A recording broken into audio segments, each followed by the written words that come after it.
dar um aplauso maravilhoso a esse Deus. Nós estamos numa série todo esse mês, né? Vamos fechar hoje, domingo que vem, é Santa Ceia do Senhor. Maravilhoso. Nós estamos numa série nesse mês de janeiro. Fala comigo, propósito.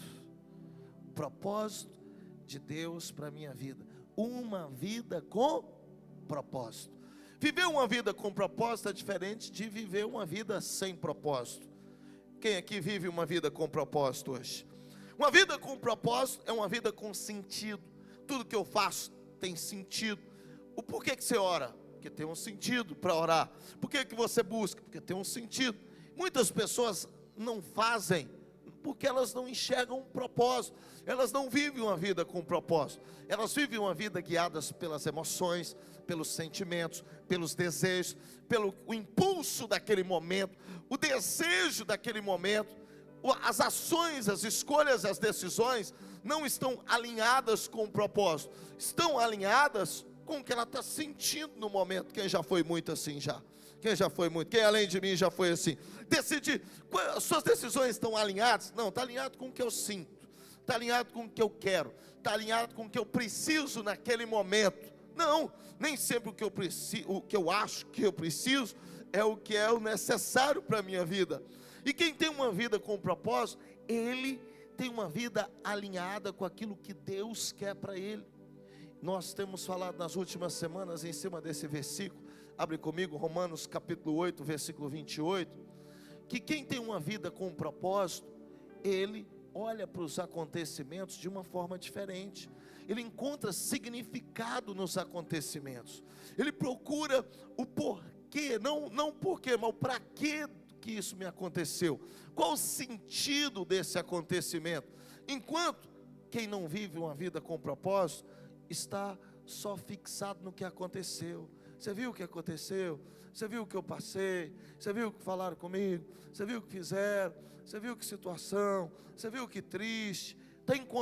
Não procura o propósito do acontecimento. Só fica fixado no que aconteceu. Mas quem vive uma vida com propósito, não. E o apóstolo Paulo diz uma coisa revolucionária. Olha o que ele diz. Sabemos que todas as coisas, fala comigo, todas. Ou seja, para quem tem uma vida com propósito, todas as coisas não são por acaso. Não existe nada por acaso. Não existe nada sem sentido. Não existe acontecimento sem um propósito. Paulo está dizendo, tudo que acontece na minha vida, principalmente as coisas que eu acho que são ruins, principalmente elas, tudo que acontece na minha vida, coopera para quê? Coopera para o meu bem, coopera para o bem daqueles que amam a Deus e daqueles que são chamados segundo o seu. Então quem tem uma vida com propósito, ela encontra sentido, encontra significado nos acontecimentos, encontra significado naquilo que acontece na vida dela. Enquanto quem não tem uma vida com propósito, está perdido até hoje, está baqueado até hoje no que aconteceu. Quem conhece pessoas que estão paralisadas 10 anos atrás, no que acontecimento de 10 anos atrás, no que ela passou 15 anos atrás, no que ela viveu o ano passado, está baqueada. Tem gente que está até hoje na pandemia ainda, não saiu da pandemia. Quem conhece gente assim? Não saiu ainda, só tomei um baque. Oh meu Deus do céu, foi triste, olha, foi complicado, olha, foi assim. Está paralisada, ela não conseguiu ver propósito naquele acontecimento. E nós queremos avançar, já avançando hoje. Quero que você abra comigo o primeiro livro da Bíblia. Está lá, Gênesis capítulo 45, versículo 5. Eu já li esse versículo aqui pelo menos umas 200 vezes. Esse versículo é para mim revolucionário, porque ele traduz um homem que entendeu o propósito. Ele traduz um homem que enxergou o propósito. E é exatamente isso que eu quero trabalhar hoje contigo. Quem vive uma vida com propósito é um transformador. Fala comigo, transformador. Ele transforma tudo, vira bênção na vida de quem leva uma vida com propósito. Tudo se torna aprendizado na vida de quem leva uma vida com propósito. Principalmente aquilo que parece ser ruim para todo mundo. aquilo que parece causar dano para todo mundo. E eu quero começar exatamente com a fala de José para os seus irmãos. Você sabe da história de José. José era o filho mais querido. Os irmãos pegaram ele, jogaram no buraco, espancaram quase à morte, depois venderam como escravo para o Egito. E os anos se passaram, 13, 15 anos se passaram. José se tornou governador do Egito e os irmãos foram pedir ajuda. E quando os irmãos foram pedir ajuda, José se revelou para eles. Eles estavam todos dobrados, a visão de José tinha se cumprido. E aí ele disse para os irmãos: agora, pois, não vos entristeçais, nem vos irriteis contra vós mesmos por me haverdes vendido para aqui.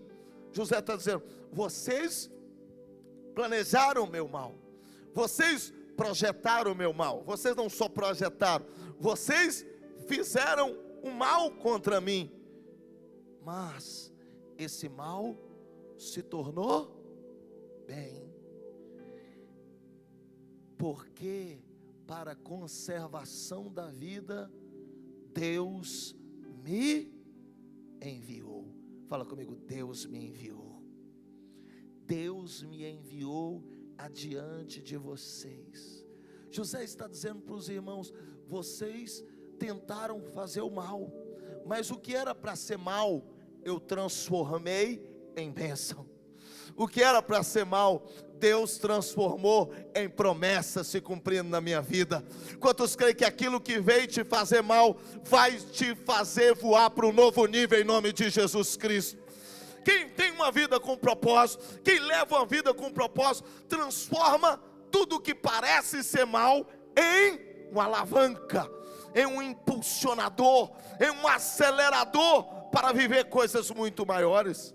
José é só um pequeno exemplo disso. José está dizendo: vocês me procuraram fazer mal, mas o mal que vocês procuraram fazer se tornou em muita bênção na minha vida.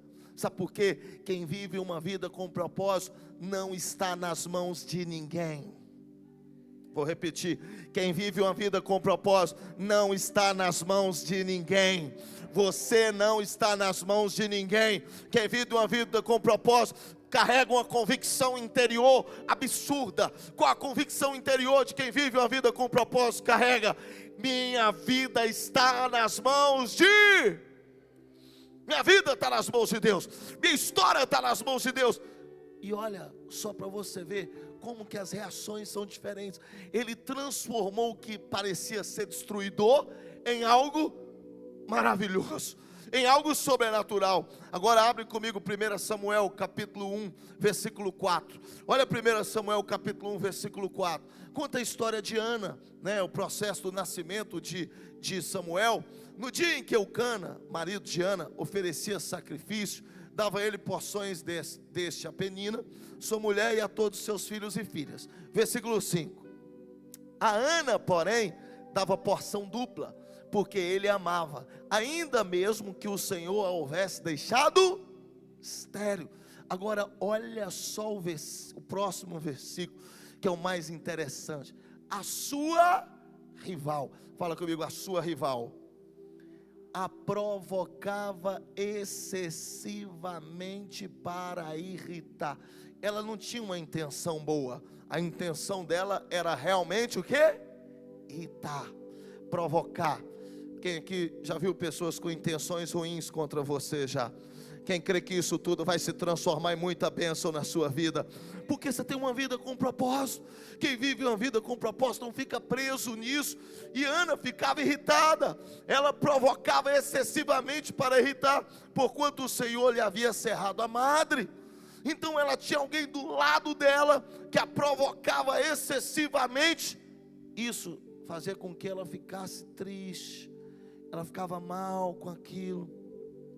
Porque quem não vive uma vida com propósito, fica mal com os acontecimentos, fica chateado. Olha o que acontecia com ela, próximo versículo, versículo 7. E assim fazia este de ano em ano, e todas as vezes que Ana subia à casa do Senhor, a outra a irritava, pelo que chorava e não comia, trancava dentro do quarto, não comia, não quero ver ninguém, não quero falar com ninguém. Quem já fez assim, já diante de alguma situação, quem já se comportou dessa maneira? Porque você não está enxergando o propósito. Quem vive uma vida com propósito, faz diferente. Olha o versículo 9, pula para o versículo 9. Versículo 9. Após terem comido e bebido em Siló, estando Eli, o sacerdote, assentado numa cadeira junto ao pilar do templo do Senhor. 10. Levantou-se Ana e com o que, gente? Ou seja, aquela provocação que era para irritar, a impulsionou a ir para o altar de Deus. O que era para destruir, ela transformou em motivação, ela transformou em força. E é isso que eu estou profetizando sobre a tua vida. Aquilo que veio te irritar, te jogar no chão, te enfraquecer, te derrubar, vai te levantar como nunca, vai te empurrar para mais próximo de Deus ainda. Está me distanciando, está me afastando. Isso que estão falando comigo está me afastando. Isso que fizeram comigo me distanciou. Quem já ouviu alguém falar assim já? Isso que aconteceu comigo me deixou mais frio. Porque você não vive uma vida com propósito. Se você vivesse uma vida com propósito, isso que aconteceu com você ia levar você a orar ainda mais, ia levar você a buscar ainda mais, ia levar você a clamar ainda mais, ia levar você a se tornar ainda mais fiel. Quem não vive uma vida com propósito, o que acontece com... Você viu o que fizeram comigo? Me desanimou. Você viu o que fizeram comigo? Me entristeceu. Você viu o que aconteceu comigo? Me enfraqueceu. Você viu por que eu não estou mais com vontade de ir na igreja? Por que eu não estou mais com vontade de orar? Porque olha o que aconteceu comigo. Ana fez diferente. Ana falou: gostei. Agora é que eu vou buscar para valer. Agora é que eu vou clamar para valer. Agora é que eu vou me jogar nos braços do Pai para valer. Porque Mike Murdock, escritor de sabedoria cristã, ele diz uma coisa muito interessante. Ele fala assim, nenhum amigo seu vai te dar o que o seu inimigo pode te dar. Ele fala que nenhum amigo, ele usa o exemplo da época do Mike Tyson e Holyfield. Quem lembra da luta do Mike Tyson e Holyfield? Mike Tyson mordeu a orelha, foi uma das maiores lutas de boxe da história. Mike Tyson mordeu a orelha do Holyfield. E ele fala, nenhum amigo do Holyfield deu $1 milhão para ele em uma só noite. Nenhum amigo dele deu o que o oponente, que o inimigo dele deu. Então olha para o seu irmão, fala para ele, para de olhar para aquilo que te provoca como algo que vai te fazer mal. Falei, olha como algo que vai te levar para o novo nível, como algo que vai te fortalecer, como algo que vai te levantar, como algo que vai te promover como nunca. Foi exatamente assim que Davi viu. Davi não olhou para o inimigo e falou, vai acabar comigo. Por quê? Porque ele é um homem que vive uma vida com propósito. Quem não vive uma vida com propósito, olha para todas as adversidades, olha para todos os problemas, olha para todas as situações e fala, vai acabar comigo, eu estou arrasado. 1 Samuel capítulo 17, versículo 26, Davi tem um comportamento completamente diferente de todos os outros. Os outros ficaram entristecidos, os outros ficaram cabisbaixos. Não, volta o versículo 11, para você ver como que o líder e o povo ficou diante da ameaça do inimigo, diante da provocação do inimigo. Olha como que os outros ficaram. Ouvindo Saul e todo Israel essas palavras do filisteu, espantaram-se e fizeram como, gente? Temeram muito. Versículo 26 agora, pula para o 26. Aí Davi ouviu. Davi é um homem que tem uma vida com propósito. Ele leva uma vida com propósito. E olha a diferença dele para todos os outros. Então falou Davi aos homens que estavam consigo, dizendo, que farão aquele homem que feria este filisteu e tirar a afronta de sobre Israel? Quem é, pois, esse incircunciso filisteu para afrontar o exército de Deus? Davi está dizendo, chegou a minha hora de ser promovido. Esse inimigo vai me levar para um novo nível. Esse inimigo vai me levar a viver o que eu nunca vivi. São pessoas que vivem uma vida com propósito. Quem não vive uma vida com propósito, olha para as adversidades, olha para as oposições, olha para as situações desconfortáveis da vida e pensa: vai acabar comigo, é assim que Ana pensava. Ana, a Penina provocava ela e ela ficava triste, trancava dentro do quarto, ficava cabisbaixa. Acabou minha vida, realmente eu sou estéril. Até o dia que ela falou: ei, essa mentalidade não está me ajudando, essa reação minha não está me ajudando. O problema não é Penina, o problema é a minha reação. E muitas vezes, quem não leva uma vida com propósito, coloca o problema na mão do inimigo. O problema é o inimigo, o problema é o fulano, o problema é a ciclana, o problema é o beltrano. Não, o problema não é o fulano, o problema não é o beltrano, o problema não é a ciclana. E é isso que José diz: o problema não foi meus irmãos, pelo contrário, o problema é a minha atitude, o problema é o meu comportamento, o problema é a minha ação diante do que eles falam, é a minha ação diante da atitude deles. E é exatamente isso que diferenciou Davi. Davi olhou para o inimigo e falou: vou ser promovido. Olhou para o inimigo e falou: chegou a hora da minha vida mudar. Ele olhou para o inimigo e viu uma oportunidade, porque quem vive uma vida com propósito não enxerga bloqueio, não enxerga adversidade, ele enxerga oportunidades. Cutuca quem está do seu lado e pergunta para ele aí, pergunta para ela, fala: você está enxergando oportunidades? Ou você está enxergando só adversidades? Fala: porque todas as adversidades são grandes oportunidades para quem vive uma vida com propósito. Quem não vive uma vida com propósito só vê adversidade, só vê problema, só vê dificuldade, só vê defeito. Mas nós que vivemos uma vida com propósito, enxergamos oportunidade, enxergamos Deus no controle, enxergamos a resposta. Sabe o que Davi viu em Golias? Resposta da sua oração. Não, mas como assim? Um inimigo? Isso. O inimigo de 3 metros? Isso. Davi falou: está aí a resposta da minha oração. Porque o rei vai entregar a filha. Eu vou ser rei, eu tenho a unção de rei, eu tenho a palavra de rei, encontrei o caminho para ser rei. Essa é a resposta de Deus para a minha vida. Uma adversidade? Sim. Um inimigo? Sim. Isso é a resposta de Deus para mim. Porque os acontecimentos, porque a ação das outras pessoas na vida dele não desanimavam, não enfraqueciam, não jogavam no chão. Nós temos 3 exemplos aqui: José, Ana, Davi. Lucas capítulo 22, versículo 44. Jesus estava no Getsemane, em agonia profunda, com a alma aflita, a alma oprimida, uma pressão espiritual imensa. Jesus estava sufocado imensamente. Lucas capítulo 22, versículo 44. E no meio daquela opressão, você acha que Jesus pensou em desistir? Pensou? Ele inclusive orou: Pai, se for possível, passa de mim esse cálice. Mas logo depois ele fala: que seja feita a sua vontade. Aí depois disso, você acha que pressão passou? Pelo contrário, depois que ele faz essa oração é que isso acontece. Estando em agonia, orava mais intensamente. Jesus tinha um mecanismo dentro dele.